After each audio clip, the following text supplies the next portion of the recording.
Opa, e aí, mano, beleza? E aí, mano, suave? Então, cara, é o seguinte, eu vi no grupo da escola hoje, né? Eu acabei faltando, eu não consegui ir pra aula. E eu vi no grupo da escola que vai ter um trabalho relacionado a um talk show, né? Eu vi ali por cima e eu vi que você era minha dupla. E além, né, desse trabalho do talk show, você sabe se o professor passou alguma coisa mais importante? Então, mano, ele passou alguns conceitos, algumas definições de algoritmo e lógica. Ele passou uns exemplos também, aí eu já te mostro. Ele falou assim que algoritmo Beleza. é uma sequência finita de regras e passos para que a gente conseguisse resolver algum problema, vamos supor um problema matemático. E aí, ele deu um exemplo meio bobo da gente fazendo um café. Eu vou compartilhar a tela aqui. Ele falou pra gente não se ligar muito na sintaxe. Então, tipo assim, as coisas que estão escritas e a gente não entende, a gente não precisa prestar muita atenção. Beleza. Ó, tá vendo minha tela agora? E tô vendo, tô vendo. Beleza, então. Aqui ele falou que a gente definiu uma variável, o primeiro passo do dia, e vamos supor que a pessoa, a primeira coisa que ela fizesse no dia fosse tomar um café. Ela precisaria de uma receitinha, né, para que ela fizesse o café, e essa receita é justamente o algoritmo. Por exemplo, coloca 2 colheres de café pequenas num coador, depois ferve 500 ml de água por 30 minutos, passa a água Aham. no café, e depois, obviamente, coloca numa xícara e toma, né? E Ah, aí ele sim. fez uma condição. Tipo assim, se o primeiro passo do dia da pessoa for igual a tomar café, você vai lá, roda essa receita, né, esse algoritmo, Sim. e para a pessoa tomar o café. Ele deu um outro exemplo, Hum. né? Se, por exemplo, se 10 for maior do que 11, obviamente que não é, né? Ele vai imprimir pra gente 10 é maior do que 11. Mas se não, que é o que vai acontecer, ele imprime que 10 não é maior que 11. Esse foi o exemplo que ele Sim. passou. Será que você entendeu direitinho? Ah, entendi, mano. Caraca, é tipo assim, a maioria das pessoas fala que programação é algo complicado, né? Mas se você for Então, parar pra mano, pensar, até que não é tão, né? Tipo assim, é e pelo que eu vi ali por cima, então a gente vai ter que meio que programar um talk show, não é? Certo? isso. Tá, para um talk show, o que a gente precisa? A gente precisa de uma vinheta, algo muito Sim, importante, de um apresentador também, não pode faltar um apresentador, obviamente. E também. precisamos de temas. Precisamos de Uhum. temas. Cara, eu acho que eu já até sei de um jeito que a gente pode fazer, hein? Então, mano, tive uma ideia que eu fiz uma animação com JavaScript, eu já tinha estudado um pouquinho. Aí eu vou te mandar e você abre ele, é tipo um GIFzinho, e abre ele, Ah, beleza? beleza, beleza. Pera aí. Aqui.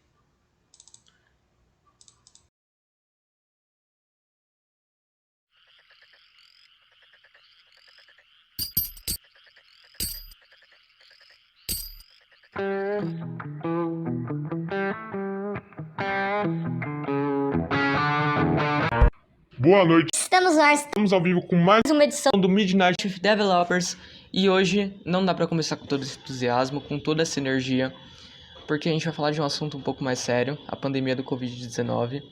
E com essa matéria, com o correspondente internacional, chamamos João Otávio, nosso correspondente da Itália, para falar sobre algumas medidas pandêmicas tomadas pelos governos. E ficou um vídeo bem informativo, bem bacana, vocês vão gostar. Roda aí. Para fazer essa matéria, fomos ao Parque do Ibirapuera, o parque com mais visitas da América Latina e um dos locais mais fotografados do mundo inteiro. Escolhemos esse local pois houve uma das medidas mais controversas do governo a respeito da pandemia, uma vez que o parque ficou aberto durante os dias úteis e aos finais de semana era fechado, o que aglomerava um grande número de pessoas acampando ao redor do parque. Além dessa medida, o governo brasileiro cometeu uma série de erros na pandemia, E daí? Lamento. Quer que faça o quê? Eu sou Messias, mas não faço milagre. o que acarretou em sermos o segundo país com o maior número de mortes do mundo. Para fazer o comparativo, chamei João Otávio, correspondente do talk show na Itália, um dos países que ocorreu o chamado lockdown, onde tudo foi fechado para o vírus não se espalhar.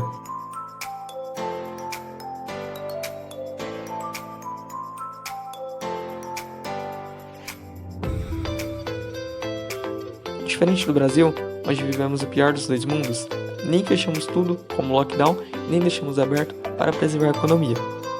Acompanhe o levantamento de dados So, feito good por ele. morning, Gustavo. Today I'm going to talk a little bit about how we deal with coronavirus here in Italy. We were one of the first countries to fight against corona, and the government here took the right steps against the virus. preventing this from spreading so fast as in Brazil, where the government took the worst methods from against the virus. And here we were beginning to fight against the second wave, and almost half of the country are in lockdown. And although the numbers are not as big, we all need to fight at the same way. Bom, e para não ficar esse clima tão pesado para o resto do programa, vamos falar de um assunto mais inspirador. A ONG Noel da Perifa faz um trabalho muito legal para crianças da periferia. Confiram aí o comercial que eles fizeram, que tá perfeito. Vai. Todos os anos, milhares de brinquedos em boa condição são jogados fora. Eu sou o Guilherme e faço parte do projeto Noel na Perifa. Nessa última época do ano, nós arrecadamos brinquedos e levamos para famílias que não têm tanta condição, como a do Vinícius, que não tem dinheiro para comprar brinquedos direto da caixa, e ainda mais nessa época tão difícil. Boa noite, aqui é o Vinícius e eu queria agradecer imensamente ao Guilherme e a todos do projeto Noel Perifa, que é um projeto que doa para crianças da periferia. E queria agradecer, pois eu vi com meus próprios olhos como que é bom ver o sorriso de uma criança. Inclusive, esse aqui é meu irmão Arthur, e depois que vi ele com os brinquedos doados pelo projeto e vi a felicidade estampada no rosto dele, é uma coisa boa. Então eu queria até deixar um aviso para você que puder doar, doe. Você que tem um brinquedo velho, um brinquedo novo e puder doar, doe. Bom, e agora vamos para o próximo quadro, o quadro da roleta, que para quem não entende como é que funciona, vou dar uma breve explicada. Nós e a nossa equipe de reportagem, cada um vai ter uma matéria específica e a gente sorteia através de uma roleta como que eles apresentaram essa matéria. Então agora vamos aí para a equipe de banco de dados ver como é que eles vão ter que apresentar a matéria deles.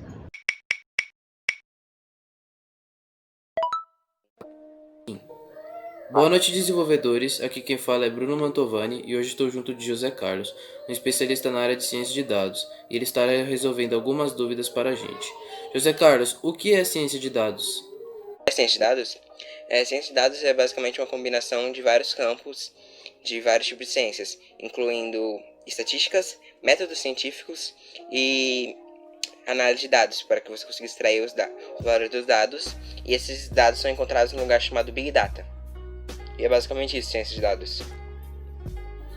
Quanto às empresas, elas costumam ter muito interesse na área de ciência de dados. Por que vocês acham que ela tem tanto interesse nessa área? Qual o valor referencial da ciência de dados para as empresas?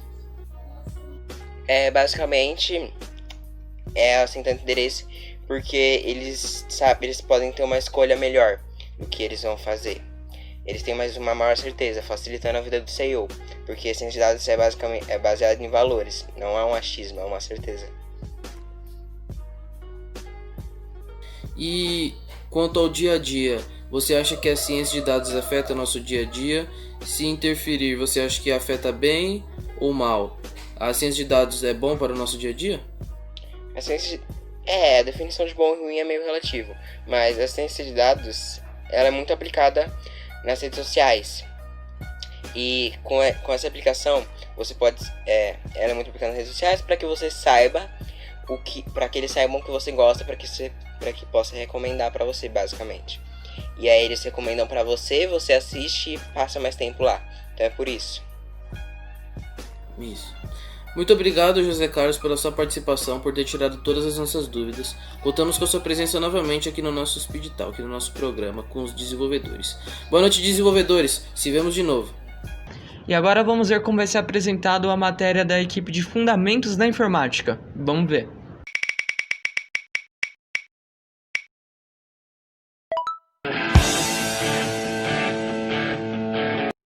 Então, o Linux, ele em relação com o Windows, ele é bem melhor em segurança e praticamente ele é quase, vamos supor que imune a vírus e hack. Mas no Windows existem atualizações com muito mais frequência do que no Linux. E essas atualizações sempre dão um jeito nas falhas de segurança da atualização anterior. E além disso tudo, a própria Microsoft trabalha num software que ajuda na limpeza desses vírus. Então não acho que isso seja algo que precise se preocupar. E o desempenho do Linux? porque a Windows tem até ferramentas que ajudam nisso, tipo o monitor de recursos, o gerenciador de tarefas e o desfragmentador de... Mas o desempenho do Linux é bem melhor que o do Windows, porque ele é leve, roda em praticamente todos os computadores, e ao contrário do Windows, que o Windows é mais pesado e não tem uma boa compatibilidade assim, com hardwares mais inferiores já. O Linux ele é compatível com praticamente todos os tipos de hardware. Por eles é muito leve, e tem várias versões. E o Windows ele é compatível assim, igual o Linux. Cara, a quantidade de itens compatíveis com Windows é gigante. Até o Xbox usa Windows. E nem precisa se preocupar se o hardware vai funcionar ou não. Além disso tudo, o próprio sistema procura por drivers quando acha um novo dispositivo.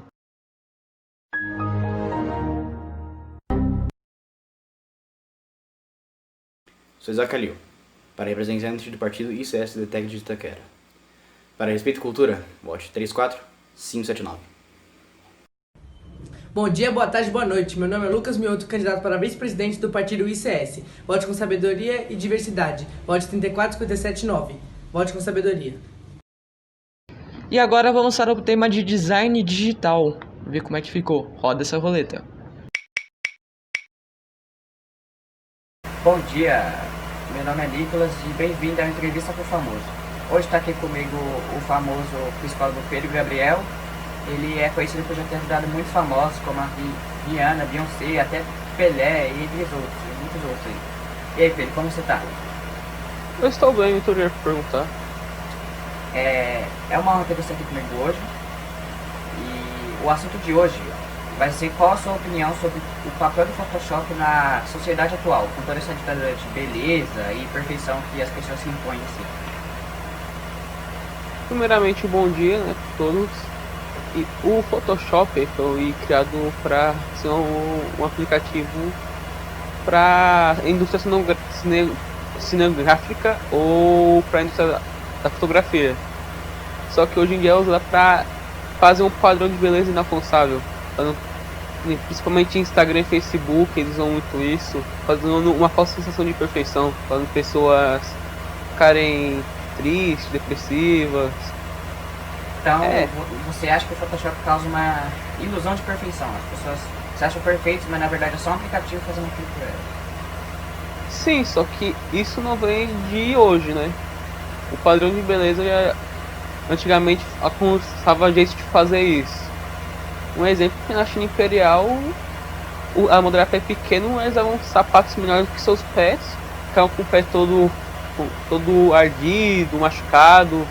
Então a gente cortava o próprio pé para entrar esse padrão de beleza.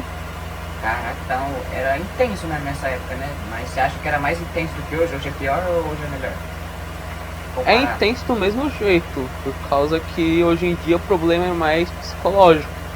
As pessoas ficarem com depressão, com ansiedade, se sentir inferiorizadas às outras, então ainda continua sendo muito ruim. Então hoje, naquela época as pessoas se levavam ao extremo, machucando o próprio corpo, mas hoje é mais na questão psicológica mesmo. As pessoas ficam depressivas, entendo. Bom, obrigado pela sua participação no programa hoje. Muito obrigado por participar do seu programa, então tchau pra você. Vamos agora ver o vídeo da roleta de português.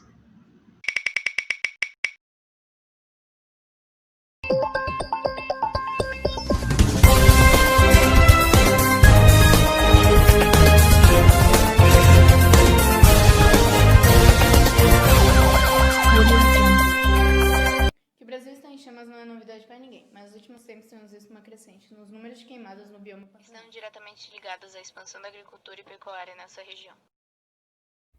Devido aos focos que se espalham com facilidade e dificilmente se apagam, torna-se quase impossível parar o fogo no Pantanal. pois esses focos viram uma espécie de ciclo vicioso que tem como combustível o clima e a vegetação seca.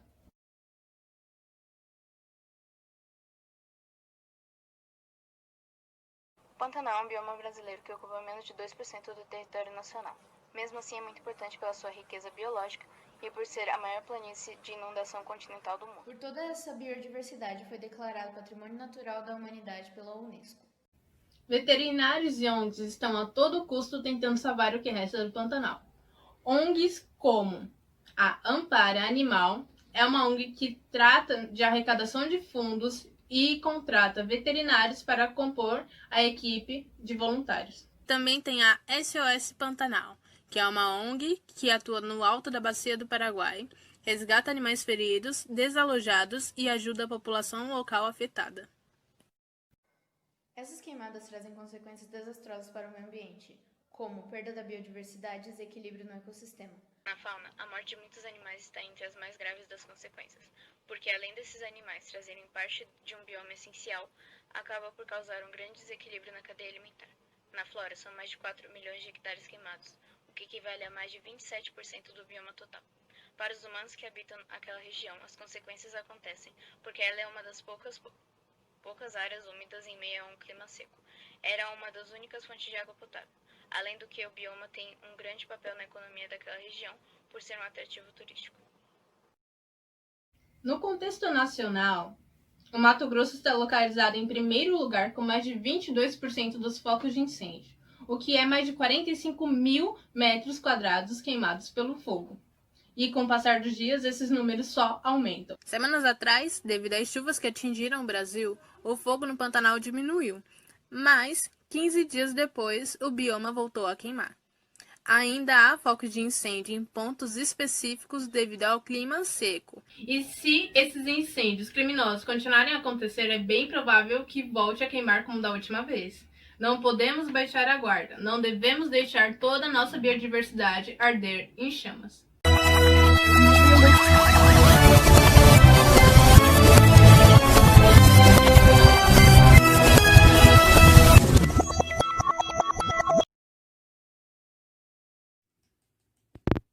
Juninho, sai desse videogame. Me ajuda a secar a louça. Não. Corte rápido. Faca. É Tramontina.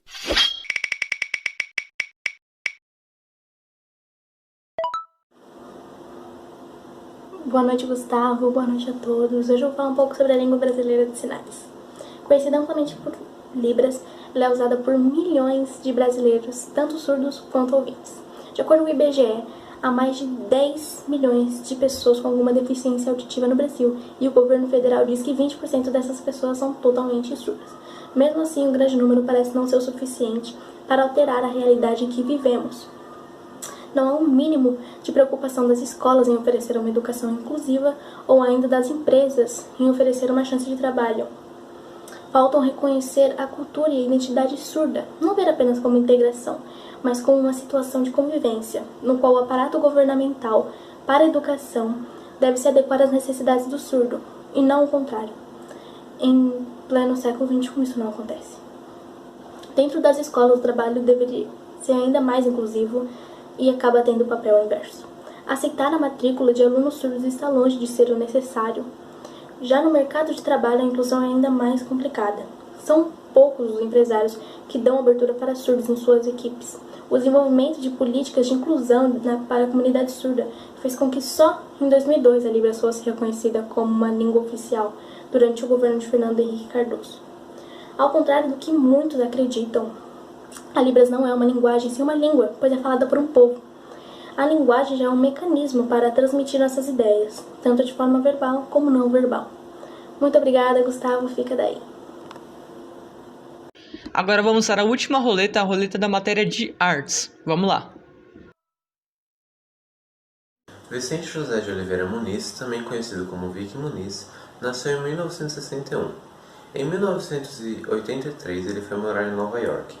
Em 1988 começou a fazer trabalhos que utilizavam da percepção e da representação de imagens através de materiais como o açúcar, o chocolate e o lixo. Em 2005, Vicky Muniz lançou o livro Reflex, a Vicky Muniz Primer.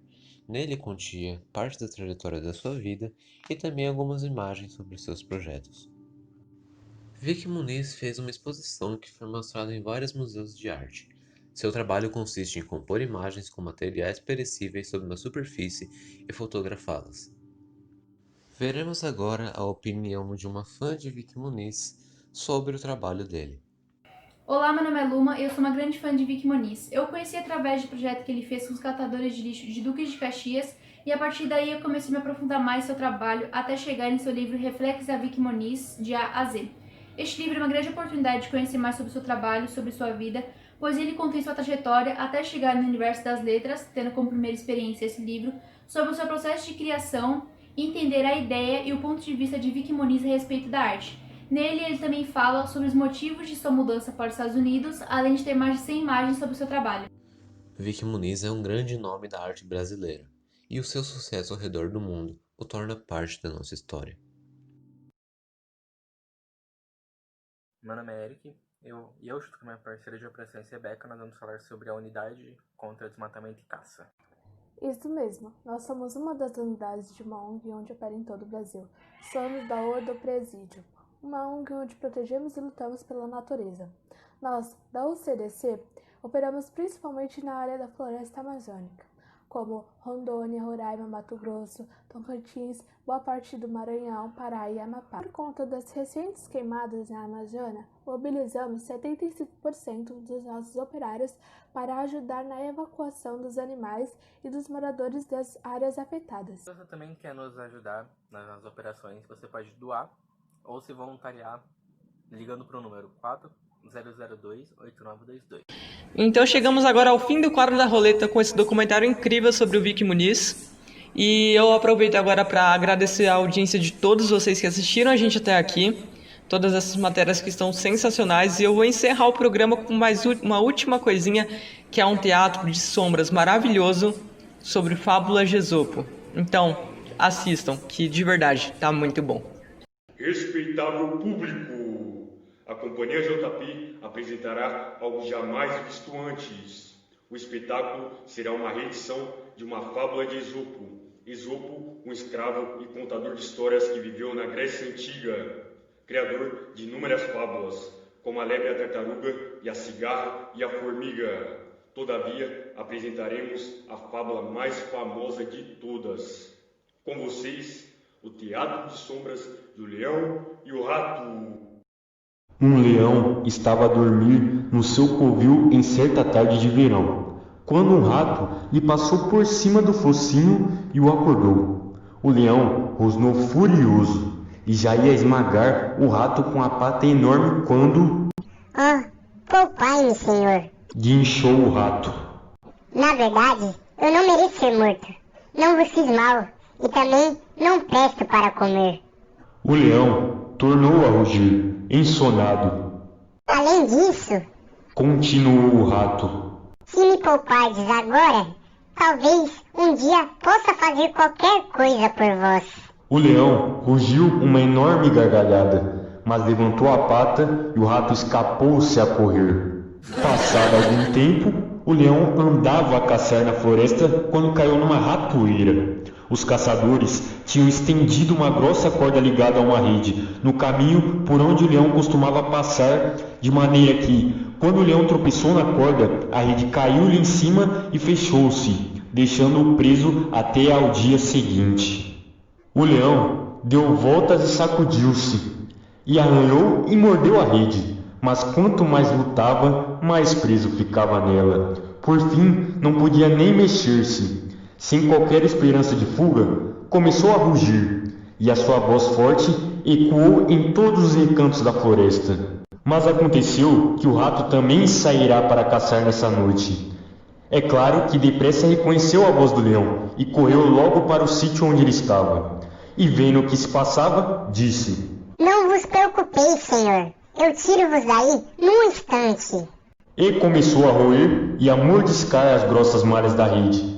Passado pouco tempo, o leão já tinha as patas da frente de fora, depois a cabeça, a seguir as patas traseiras, por fim a cauda.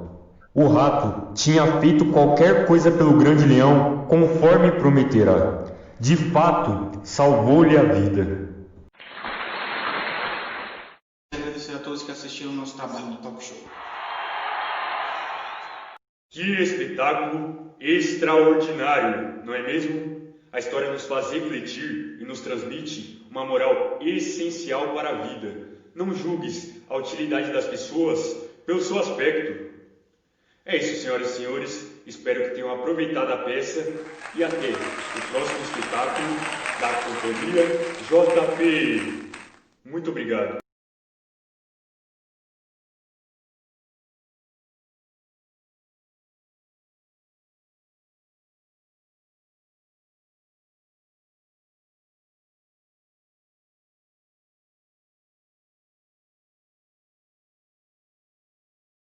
Nossa, mano, parecia que esse trabalho não acabava nunca. Finalmente a gente terminou ele. É louco. Caraca. Finalmente. Mano, muito obrigado aí por tudo, mas agora eu vou ter que dar uma saída. Que isso, mano, tamo junto. É isso, é nóis, tamo junto.